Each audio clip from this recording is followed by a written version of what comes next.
Meta వాళ్ళకి సంబంధించినటువంటి smart glass అద్భుతమైనవి అని చెప్పుకొచ్చారు. తీరా చూస్తే అది దాన్ని దుర్వినియోగం చేసిన వ్యవహారం ఇప్పుడు వెలుగులోకి వచ్చింది. స్వీడిష్ జర్నలిస్టులు సరికొత్త విషయాన్ని బయటపెట్టారు.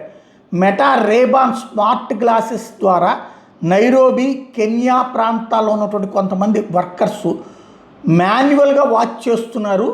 అందులో ఉన్నటువంటి స్పెషల్ విజువలైజేషన్ ద్వారా ఆర్టిఫిషియల్ ఇంటెలిజెన్స్ ద్వారా కాదు, డైరెక్ట్గా మనుషులే చూస్తున్నారట, అక్కడి నుంచి మానిటర్ చేస్తున్నారట, అబ్జర్వ్ చేస్తున్నారట. అంటే మనం కళ్ళజోడు పెట్టుకుంటే మనుషుల్ని ఏవైతే చూస్తామో అది అక్కడి నుంచి వాళ్ళ మిషనరీ ద్వారా చూస్తున్నారట. ఈ విషయం బయటపెట్టినటువంటి నేపథ్యంలో 1108 మంది ఉద్యోగుల మీద చర్య తీసుకున్నారు. ఈ వ్యవహారాలకు సంబంధించి మొత్తం 30 మంది వర్కర్సు ప్రతిరోజు ఇదే పని మీద ఉండేవాళ్ళు అన్నటువంటి విషయం బయటపడింది.